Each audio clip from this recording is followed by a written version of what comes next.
자, 이제 여러분 느헤미야 5장을 오늘 살펴보도록 하겠는데요. 지난주에 살핀 것처럼 이렇게 느헤미야는 총력전을 쓰고 있었습니다.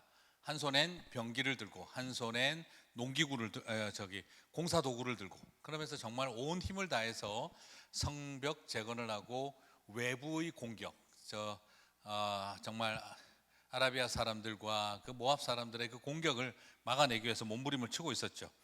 자, 그런데 적은 외부에만 있지 않고 내부에도 있더라는 것입니다.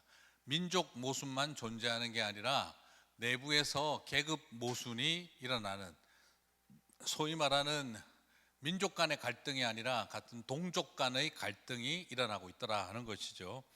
귀족들과 리더들이 흉년이라고 하는 이 재난이 일어나자 참 사람이 신기한 거예요. 이게 별일 없었으면 뭐 특별한 문제가 없었을 거예요. 그런데 어려운 일이 생기니까, 힘든 일이 생기니까 그 흉년을 이용해서 백성들에게 고리대금업을 하고 그 다음에 부동산을 이렇게 탈취해가는 이런 일이 일어난 거죠. 백성들은 재정적인 위기를 겪고 있는데 귀족과 민장들은 재정적인 기회를 얻었다라고 생각하고 있었던 거죠. 이웃의 불행이 자신의 행복이 되어지는 그런 상황이었습니다. 자, 흉년만이 흉악한 적이 아니었습니다. 밖에 있는 도비아, 산발렛, 세겜이 더 흉악한 적이 아니었습니다. 오히려 우리를 이끄는 귀족들과 민장들이 오히려 우리의 내부를 서로 더 백성들을 더 부르짖게 만드는 적이 된 거죠. 자, 느헤미야 5장 1절을 보면 그때에 백성들이 그들의 아내와 함께 크게 부르짖어 그들의 형제인 유다 사람들을 원망하는데, 여기서 의도적으로 유다 사람이라고 말하는 것도 같은 동족이라는 것을 강조하기 위한 것이죠. 자, 백성들은 힘을 다해 돌을 쌓아가고 있는데 귀족들은 힘을 다해 돈을 쌓아가고 있더라는 것입니다. 해방된 조국을 다시 이 땅을 지켜보려고 백성들이 몸부림치는데 민장들은 자기 땅 늘리려고 애를 쓰고 있더라는 거죠. 부동산 투기를 하더라는 거죠. 고리대금업을 하고 있더라는 거죠. 백성들의 아내와 자녀와 집을 지키자고 느헤미야가 말하지 않았습니까? 여러분의 자녀와 여러분의 집과 여러분의 아내를 지키기 위함이다 라고 했는데, 이젠 이방인들에게 노예로 끌려가는 짓을 면하자 그렇게 해서 성벽을 세우고 있는데, 귀족들이 이렇게 하는 바람에 내 손으로 내 새끼를, 내 자녀를 노예로 파는 일이 오게 됐다는 거죠. 자, 여러분, 이런 일이 오고 나면 백성들 입장에서는 페르시아가 믿겠습니까? 아니면 이 도비아와 산발락과 세겜이 더 믿겠습니까? 아니면 같은 동족인 이 귀족들과 민장들이 더 믿겠습니까? 여러분, 나라가 힘이 없어서 페르시아가 내 아들과 딸을 노예로 끌고 가요. 어쩔 수 없어요. 그 꼴을 70년을 당하다가 돌아왔는데 흉년이 생기니까 이 귀족과 민장들, 백성의 지도자들이 땅 투기하고 고리대금업을 해서 백성들을 수탈하니까, 그러면 그때는 어쩔 수 없이 노예로 끌려갔는데 지금은 엄마 아빠가 할 수 없이 딸들을 노예로 팔아야 되는 거예요. 여러분, 내 손으로 자식들을 노예로 팔게 만드는 인간들이 더 미울까요?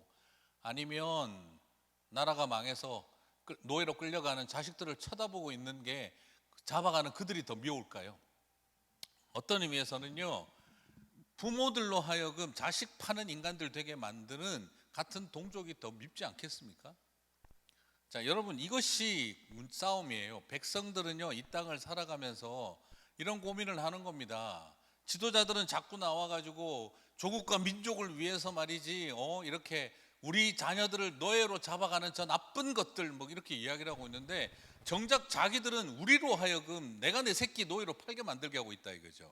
그러면 여러분, 지금 산발락과 도비아, 세겜이 더 우리의 적입니까? 아니면 같은 지도자들이 더 우리의 적이 되겠습니까? 자, 이것이 지금 일어났던 사건이에요. 자, 여러분, 우리가 이것을 보면서 얼마나 우리 안에 심각한 내부의 적이 우리 안에서 이기심과 욕망을 통해 나타나는지를 볼 수가 있죠. 그럼 왜 이런 일이 일어났느냐? 말 그대로 흉년이 있었어요. 느헤미야 5장 3절을 보니까 어떤 사람은 말하기를 우리가 밭과 포도원과 집이라고 하는 저당 잡히고 이 흉년에 곡식을 얻고자 하고, 이 흉년에 곡식을 얻고자 집과 포도원과 밭을 저당 잡혔다는 거예요. 누구에게요? 백성들의 리더에게. 이들은 그렇게 생각했겠죠. 당연히 우리가 같이 70년 동안 노예 생활하다 왔으니까 이 위기 때 우리 재산 좀 이렇게 저당 잡혀서 그 다음에 이 위기를 넘기면 이 사람들이 다시 그것을 갚을 수 있는 기회를 줄 거라고 생각을 했죠. 그런데 어떻게 했습니까? 야, 웃기고 있네. 우리는 뭐 땅 파서 돈 나오냐? 그러면서 법대로 해가지고 그냥 못 갚은 너희들은 딸이라도 종이라도 아들이라도 종으로 내놔. 그렇게 해버린 거죠. 자, 이것이 참 처절한 일이었습니다. 그리고 두 번째는요, 느헤미야 5장 4절을 보면 왜 이런 일이 났느냐. 또 어떤 사람은 말하기를 우리는 밭과 포도원으로 돈을 빚내서 왕에게 세금을 바쳤도다. 백성들은 지금 완전히 지금 이중수탈을 당하고 있는 거예요. 자연재해로 인해서 고통받고 있죠. 결국 이거는 국가적 문제죠. 힘없는 나라가 되놓으니까 페르시아 왕에게 세금 바친다고 또 없는데 돈 짜내야 되죠. 그래가지고 돈을 짜내려고 하다 보니 또 그냥 먹고도 살아야 되니 그렇게 저당 잡히고 했더니 그건 또 우리들의 지도자들이 다 뺏어 먹기 시작을 하는 거죠. 자, 이런 상황이 왔습니다. 그 결과는 어떻게 되느냐. 느헤미야 5장 5절. 우리 육체도 우리 형제의 육체와 같고 우리 자녀도 그들의 자녀와 같거늘. 야, 네 몸뚱아리나 내 몸뚱아리나 뭐가 다르냐. 내 새끼나 네 새끼나 뭐가 다르냐. 이 말인 거죠. 이제 우리 자녀를 종으로 파는도다. 우리 딸 중에 벌써 종된 자가 있고 우리의 밭과 포도원이 이미 남의 것이 되었으나 우리에게는 아무런 힘이 없도다 하더라. 이게 얼마나 절망적입니까? 우리 자녀를 종으로 팔게 되어지는 이런 일이 일어났다. 왜 내 손으로 우리 자식들을 노예로 팔게 만드느냐. 옛날에는 힘없어서 잡혀갔지만 이제는 너희들의 이 악덕 고리대금 때문에 우리가 이 꼴이 나지 않았느냐 하는 이런 서름이 터져 나오는 거죠. 네. 아니 어떻게 같이 페르시아 포로 생활하는 사람들이 이럴 수가 있느냐 하는 그들의 분노가 일어난 겁니다. 자, 이 분노 보기에 따라서는요 참 애매할 수 있습니다. 여러분 어떻게 생각하세요? 자, 만약에 이걸 바라보고 있으면 그 백성의 지도자들과 귀족들과 민장들은 뭐라고 할 수 있겠습니까? 아니 이건 우리가 뭐 불법을 했냐? 법적으로 틀려 먹었냐? 아니 네가 다 이자 더 주겠다고 하지 않았냐? 뭐 힘드니까 이건 수요와 공급의 법칙이지 이건 아주 자본의 논리상 어쩔 수 없는 거야. 그래 네가 못 갚으니까 이건 당연히 우리한테 저당 잡힌 거 내놓는 거잖아. 지금 우리가 불법을 했어? 지금 너희들이야말로 이 사회를 무너뜨리고 있어. 이 소요 사태를 일으키고 있어. 밖에 적이 있는데 말이야. 저 적들이 우리를 호시탐탐 노리고 있는데 니네들이 나라를 지금 불안정하게 만들고 있는 거야. 뭐라고 할까요? 또 이 백성들의 입장에서 보면 아니 이 흉년 시기에 이 어렵고 힘든 시기에 더더구나 성벽을 재건하는 이 시기에 니네들은 네 땅 가지고 너네들 돈 더 버는 일에 이렇게 목숨을 걸어야 하느냐. 맞아, 굳이 따지고 들어가면 불법은 아니야. 하지만 윤리적으로 이럴 수가 없는 거잖아. 여러분 지금 이런 문제가 발생을 했어요. 누구 편 들어야 될까요? 굉장히 복잡하죠.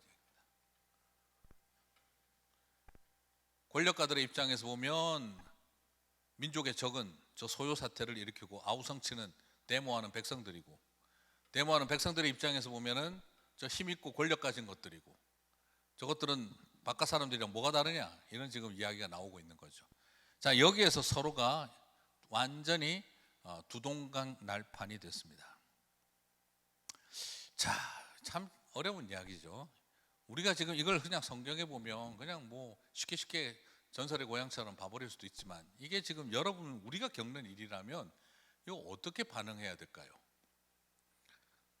신문사마다 언론마다 다른 입장이겠죠.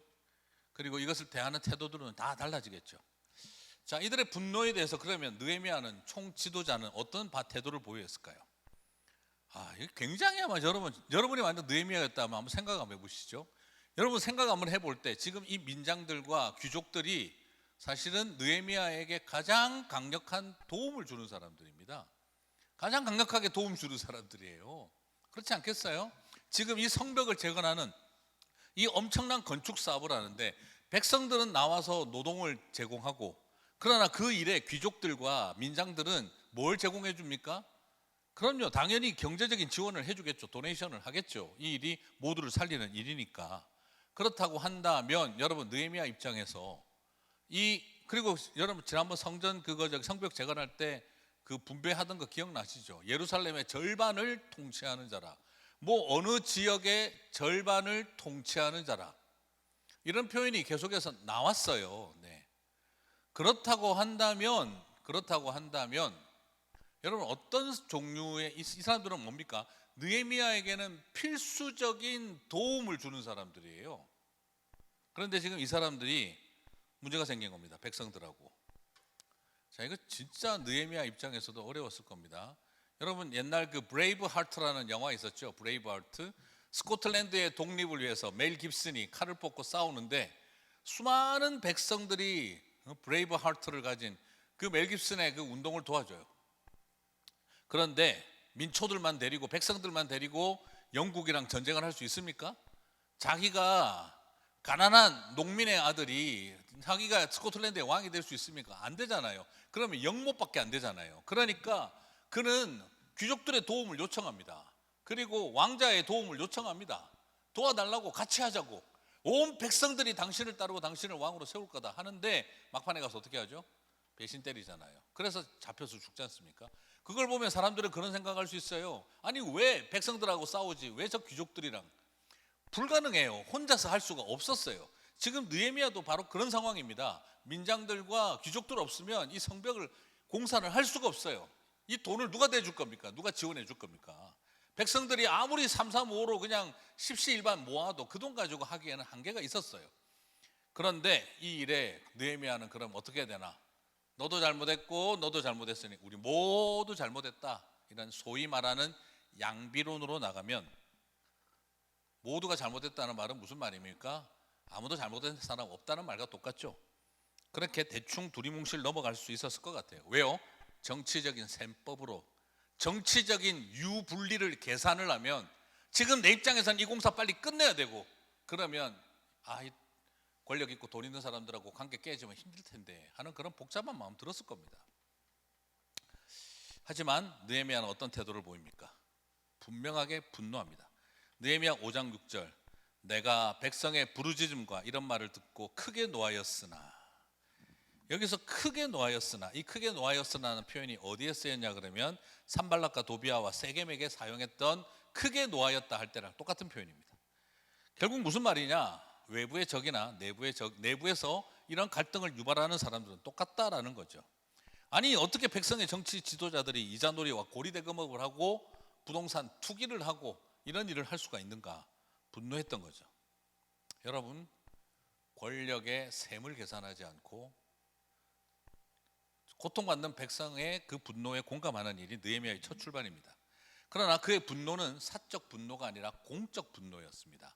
감정 과잉 상태가 아니라 공감의 상태였던 거죠.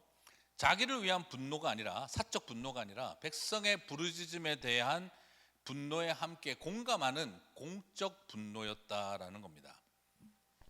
여기에서 우리는 첫 번째 느헤미야의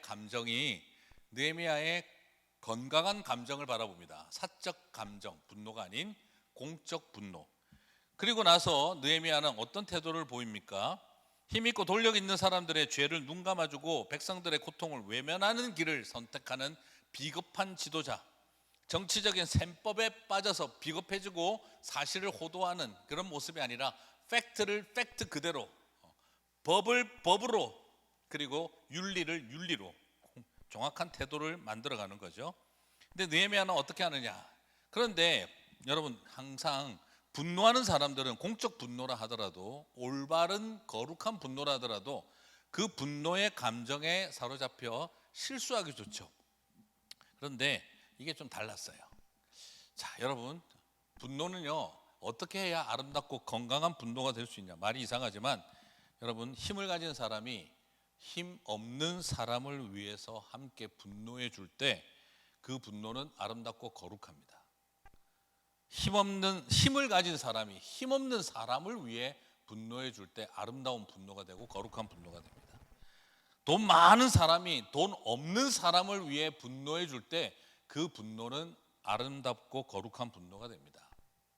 힘을 가진 사람이 자기 힘 과시하느라 자기 힘을 드러내려고 자기 힘 건드리는 거, 내 영역 건드리는 거, 내 파워 건드리는 거, 그거 싫어가지고 싸우면은요, 그건 거룩한 분노가 아니라 보기 싫어요. 돈 많은 사람이 더 가지려고 분노를 내면은요, 그건 추해집니다. 힘 있는 사람이 나 건드리지 마 함부로 이렇게 나온다면 그건 추해지는 거고요. 힘 없는 사람을 위해 써야 되고, 돈 많은 분이 돈 없는 사람을 위해 분노하면 그건 아름답고 거룩한 분노가 되는 거예요. 자, 그리고 그렇다 하더라도 그는 이 분노를 어떻게 묘사하느냐, 깊이 생각했다 그래요. 감정적으로 접근하지 않고 건강한 분노를 가졌을 때 이성적으로 접근합니다. 느헤미야 5장 7절, 그가 분노하였다라는 5장 6절 말 바로 다음에 나옵니다. 깊이 생각하고 귀족들과 민장들을 꾸짖어 그들에게 이르기를 너희가 각기 형제에게 높은 이자를 취하는도다 하고 대회를 열고 그들을 쳐서 그들을 처벌하다 해서, 그의 특징은 먼저 첫 번째 크게 노하였다, 그리고 두 번째는 깊이 생각한 다음 꾸짖었다라고 해요. 여러분, 거룩한 분노, 공적 분노도 깊은 사색과 성찰을 하고 난 다음 꾸짖었다는 거예요. 즉 감정적으로 꾸짖지 않고 이성적으로 꾸짖었다라는 겁니다. 깊은 생각 다음에 꾸짖었다, 판단력을 가지고 꾸짖었다는 거예요. 참 느헤미야는 참 대단해요, 그죠?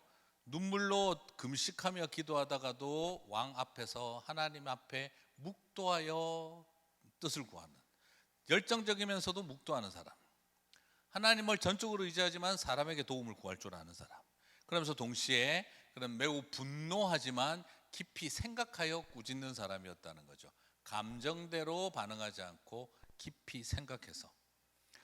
자, 그렇죠. 여러분, 감정적으로 꾸짖으면은요, 상대가 감정적으로 받아들이겠죠. 이성적으로 꾸짖으면 이성적으로 받아들여야 되겠죠. 이 점에 있어서 느헤미야는 감정적으로 꾸짖지 않았다는 겁니다. 그리스도인이 꾸짖지 않는 사람이 될 수는 없어요. 꾸짖어야죠. 그러나 화를 품고 감정으로 꾸짖을지 아니면 깊이 생각하고 이성적으로 꾸짖을지 명확하게 자기가 구별할 수 있어야 됩니다. 그러므로 거룩한 분노, 힘 없는 사람을 위해 힘 있는 사람이 내는 거룩한 분노가 아니면 분노하지 마시고, 깊이 생각하지 않았다면 꾸짖지 말아야 합니다. 네. 아유, 이게 쉽겠나? 아이고, 이게 쉽겠나 싶지만 하나님의 백성들이 걸어가는 한 모습이죠. 그리고 나서 느헤미야는 대회를 열어 그들을 호되게 나무라고 처벌했다. 쳤다는 말은 이것은 거기에 대한 퍼니시를 했다라는 거죠. 처분을 내렸다라는 뜻이죠. 처분을. 자, 대회를 열었다는 말은 이게 결국 뭐냐 그러면 사적으로 해결하지 않고 공적으로 해결했다는 뜻이에요. 무슨 말이냐? 공정하고 공평하고 공공적으로 이 문제를 다루었다라는 거죠. 여러분, 이걸 통해서 다시 한번 뭘 발견합니까? 이성적으로 꾸짖고 난 다음 이 문제를 사적으로 처벌하는 게 아니라 공적으로 모두에게 공평하고 공정하게 이 문제를 처분을 했다는 거죠. 여러분, 또 사람이 마찬가지입니다. 잘못했어도 불공평하면 정당한 처벌로 받아들이지 않아요. 느헤미야는 이 처벌이 공평하게 공적으로 진행되도록 일을 진행을 하게 됩니다. 자, 그래서 이 일을 진행했던 느헤미야는 합당한 추궁과 합리적 방향 제시와 그리고 영적인 의미를 가지고 오늘 이 문제를 공개적으로 다룹니다. 자, 느헤미야는 이 일이 얼마나 하나님의 이 해방의 정신에 부합하지 않는지 합당하게 논리적으로 추궁을 합니다. 느헤미야 5장 8절과 9절을 보면 그들에게 이르기를, 공적으로 말하죠. 우리는 이방인의 손에 팔린 우리 형제 유다 사람들을 우리의 힘을 다하여 도로 찾아왔거늘 너희는 너희 형제를 팔고자 하느냐? 더구나 우리 손에 팔리게 하겠느냐? 그들이 잠잠하여 말이 없기로 내가 또 이르기를 너희의 소행이 좋지 못하도다. 우리의 대적 이방 사람들의 비방을 생각하고 우리 하나님을 경외하는 가운데 행할 것이 아니냐라고 말을 합니다. 자, 이 일은 해방의 정신에 맞지 않다. 우리가 지금 포로로 구해왔는데 어떻게 우리가 포로로 팔게 만드느냐? 이것은 너희들이 옳은 행동이 아니다. 하나님이 해방시켜준 모든 것을 원점으로 돌아가게 만들었다. 이걸 통해서 너희들은 우리의 대적자인 이방 사람들에게 우리가 비방거리, 웃음거리가 되게 만들었다. 하나님을 웃음거리가 되게 만들었다라고 정리해버리죠. 자, 여러분, 참 합당하고 합리적인 추궁이죠. 그러니까 할 말이 없는 거예요. 네. 지금 법을 따지고 내 돈 갖고 내가 뭐 이렇게 하는데 자기들이 맡겼으면 자기들이 책임져야지 하는 이런 논리가 아니라 이것이 하나님의 해방의 관점에서 맞느냐라는 분명한 다른 관점을 제공을 하죠. 그리고 그 다음 마지막에 이것이 영적인 문제다. 우리 하나님을 경외하는 가운데 행할 것이 아니냐. 이게 지금 하나님을 경외하는 일이 아니다 이거예요. 여기서 중요한 포인트가 뭡니까? 백성들을 대하는 태도 속에 그 태도가 결국 뭐하고 똑같다는 겁니까? 하나님을 두려워하고 예배하는 거냐와 같은 거라는 거예요. 백성을 두려워하지 않는 지도자는 하나님을 두려워하지 않는 지도자다. 백성을 짓밟는 지도자는 하나님을 경외하지 않았기 때문에 하는 것이다. 백성들에게 고리대금업을 하고 부동산 투기를 하고 부당 이익을 취하고 있으면서도 괜찮다고 생각하는 것은 하나님을 경외하지 않기 때문이다. 여러분, 사회윤리가 신앙이다 이 말. 신앙이 잘못되어 있으면 너희들의 이런 사회적 행동이 나온다는 거예요. 너희들은 지금 주의를 잘 지키고 안식일을 잘 지키고 있는데 나아가서 로마 6일간은 세상 사람처럼 살아가는 게 맞지 않냐? 예루살렘에 가면 예루살렘 사람처럼, 로마 가면 로마 사람처럼 사는 거지. 그게 합당하지 않다는 겁니다. 주일날 예배 잘 드리면 뭐하냐? 그러면서 백성들을 압제하고 착취하고 살아가고 있다면 너희들은 하나님을 경외하지 않는 것과 같다라고 말하고 있는 겁니다. 사회윤리가 잘못되어 있다면 영성이 잘못된 것이다 라고 말하는 것입니다. 결국 무슨 말입니까? 공직자들과 권력자들에게 명심해야 되는 게 바로 뭐냐면 내 위에 두려워할 분이 계신다는 것을 잊어버리면 백성들 우습게 여기고 백성들 협박하고 백성들을 공갈치고 백성들에게 빼앗는다는 겁니다. 여러분 그렇겠죠? 내 위에 두려워할 분이 계신다는 걸 잊어버리면요 온 세상이 우습고 가짜게 보일 겁니다. 어디 내 말 안 듣고 뭐 나보다 못 사는 것들이, 나한테 도움받은 것들이, 나한테 전부 다 나한테 옛날 지도받던 사람들이 말이야, 내 말 안 들으면 내 말 듣고 하던 나보다 어린 것들이 말이야, 막 이렇게 나와버리는 거죠. 나 위에 내가 두려워할 분이 상실되면은요 나보다 더 높으신 이를 두려워하는 것을 잃어버리면 나이 어리다고 돈 없다고 권력 낮다고 나보다 못 산다고 그냥 나한테 옛날 도움받던 사람들이라고 함부로 대하게 되는 겁니다.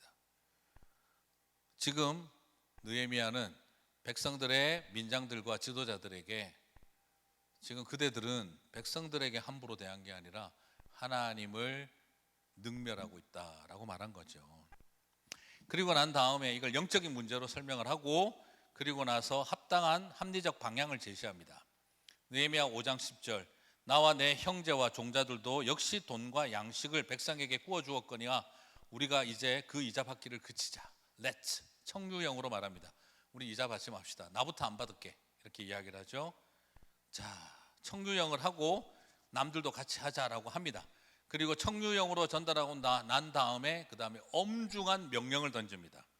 여러분 나이스 할 일이 있고 스트릭 할 일이 있는 거예요. 청유할 일이 있고 해라 할 일이 있는 거죠. 자, 이 엄중함은 사회적 제재가 아니라 영적 문제라는 것도 보여줍니다.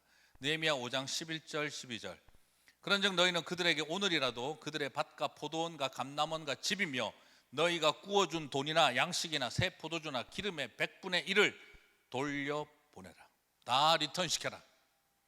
그들이 말하기를 우리가 당신의 말씀대로 행하여 돌려보내고 그들에게서 아무것도 요구하지 아니하리이다 하기로 내가 제사장들을 불러 그들에게 그 말대로 행하겠다 맹세하게 하고 뭐 나중에 뭐 이면 계약처럼 이게 되지 않게 하는 거예요.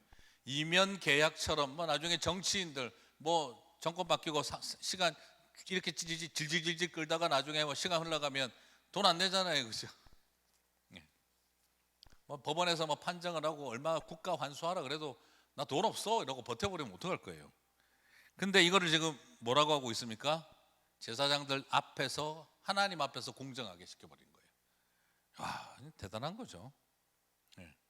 사회적 합의로 끝내지 말고 하나님과 합의해라. 하나님 앞에서 서약해라. 그리고 이것을 말하면서 딱 느헤미야는 잘라서 말합니다. 느헤미야 5장 13절, 내가 옷자락을 털며 이르기를 이 말대로 행하지 아니하는 자는 모두 하나님이 또한 이와 같이 그 집과 산업에서 털어버릴 것이니 그는 곧 이렇게 털려서 빈손이 될지로다 하며 회중이 다 아멘 하고 여호와를 찬송하고 백성들이 그 말한 대로 행하느니라. 무슨 말입니까? 지금 여기서 느헤미야는 사회적 합의를 맺는 것으로 끝나지 않고 하나님 앞에서의 서약이 되게 하면서 그 다음 뭐죠? 신적 복수와 신적 처벌이 있을 거다. 하나님이 털어버릴 것이니 탈 털어버릴 것이니 지금 이 말을 하고 있는 거죠. 그 말을 듣자 백성들이 어떻게 합니까? 아멘 하는 겁니다. 아멘이 참 이렇게도 나올 수 있는 거예요. 네. 여호와를 찬송하고 백성들이 찬송하기 시작을 하는 거죠. 합당한 추궁, 합리적 방향 제시, 영적인 의미와 신적 복수를 선언하고 나자 백성들은 아멘 소리 지르며 찬송이 시작되어졌다. 그래서 분노의 외침은 기쁨의 찬양으로 끝을 맺었다라는 것입니다. 참 느헤미야 대단한 사람입니다. 네. 자, 사람들은 그렇게 생각하겠죠. 너는 얼마나 깨끗하냐. 그런데 느헤미야는 5장 14절부터 자신을 있는 그대로 밝히고 있습니다. 유다 땅 총독으로 세움을 받은 때 곧 아닥사스다 왕 제20년부터 제32년까지 12년 동안 나와 내 형제들이 총독의 녹을 먹지 아니하였음이니라. 무슨 말이죠? 이 성벽을 세우고 완성하는 날까지는 내가 모든 것을 내려놨다라고 말을 합니다. 총독으로 누릴 수 있는 당연한 권리도 내려놓았다라는 겁니다. 공직 기강 제대로 잡았다는 겁니다. 그리고 친인척들의 권력형 특혜성 비리도 발생하지 않도록 내 형제들도 다 틀어막았다라고 이야기를 합니다. 그리고 느헤미야 5장 16절은 이렇게 말하죠. 도리어 이 성벽 공사에 힘을 다하여 땅을 사지 아니하였고 내 모든 종자들도 모여서 일을 하였으며. 무슨 말입니까? 여기서 나는 이 성벽을 재건하는 일을 통해 내 백성들을 살리고 이 땅을 보존하는 게 목적이지 내 땅 증식하고 내 재산 늘리는 게 목적이 아니다. 최소한 성벽 다 지을 때까지는 내 재산 내 땅 넓히는 일은 하지 않았다. 우리 형제들도 아무것도 못하겠다. 여러분 오늘날 우리 시대를 바라보면은요, 뭐 권력과 공직에 올라가고 권력만 잡았다 그러면 사돈의 팔촌까지 다 나서서 각종 땅 투기에 그냥 온갖 종류의 뭐 여러 가지 말도 설명할 수 없는 권력을 이용한 특혜성 비리, 그리고 땅 투기, 그리고 주식 조작, 온갖 이야기들이 다 넘치는 세상 아닙니까? 이런 때에도 이런 시대인데 느헤미야는 그때가 더했으면 더했지. 자기가 알고 있는 개발 정책에 따라서 얼마든지 투자 이익을 얻을 수 있는데 나는 땅 한 평 살려고 안 했다라고 선을 다 그었어요. 자, 여기에서 우리가 발견하는 가장 이 놀라운 이유는 바로 뭘까? 느헤미야가 사람이 더 좋고 훌륭해서 똑같습니다. 사람은. 그러나 그에게 그들의 민장들과 귀족들과 그리고 느헤미야 차이는 딱 한 가지입니다. 느헤미야 5장 9절을 보면은요, 너희들은 도대체 왜 이런 일들을 행했느냐? 하나님을 경외하는 가운데 행할 것이 아니었느냐라고 말하죠. 이런 백성들에게 고리대금을 하고 높은 이자를 받은 게 다 뭐라는 거죠? 하나님을 경외하지 않는 사람들의 태도다라고 이야기를 했어요. 아까 조금 전에 말씀드렸죠. 그러면 반면 느헤미야 5장 15절에 가면 자기가 왜 이런 것들을 안 받고 백성들을 압제하지 않았느냐? 또 역시 5장 15절, 나는 하나님을 경외함으로 이같이 행하지 아니하였고. 자, 여러분, 백성들이 그 민장들과 귀족들이 백성들의 고열을 짠 건 하나님을 경외하지 않아 내 위에 두려워할 뿐이 있다는 걸 잊어버렸기 때문이고요. 느헤미야가 끝까지 그렇게 노블리스 오블리주를 지킬 수 있었던 것은 나보다 더 높으신 이가 계시다는 것을 그가 잊지 않았기 때문입니다. 나는 하나님을 경외함으로. 여러분, 하나님은 친밀한 분이시죠. 우리는 하나님을 친밀하게도 여겨야 되죠.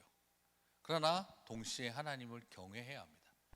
두려움을 잃어버리면은요, 온 세상 우습게 쳐다보고 가짱게 여깁니다. 유대 민장들과 귀족들과 느헤미야의 차이는 다른 어떤 것이 아니라 하나님 앞에 있다 하는 신전의식, 고람대오였다는 거죠. 오늘 이 내용을 살펴보면은 여러분 그렇습니다. 진짜 느헤미야가 누가 살겠냐 싶어요. 하지만 주님은 저와 여러분에게 이 사람을 보여주셨습니다. 신앙은 저와 여러분을 주일날 교회만 잘 다니게 하는 사람들로 만드는 것이 아닙니다. 주일날 교회만 잘 다니게 만드는 종교인을 만드는 것이 아니라 바른 정치윤리, 공직윤리, 바른 기업윤리, 직업윤리, 바른 자본에 대한, 자산과 재산에 대한 윤리의식을 가진 사람들이 건강한 시민을 만들어가기를 원하신다는 거죠. 오늘 그래서 살펴보면서 좋은 나눔들이 풍성하시기를 바랍니다. 수고 많으셨습니다.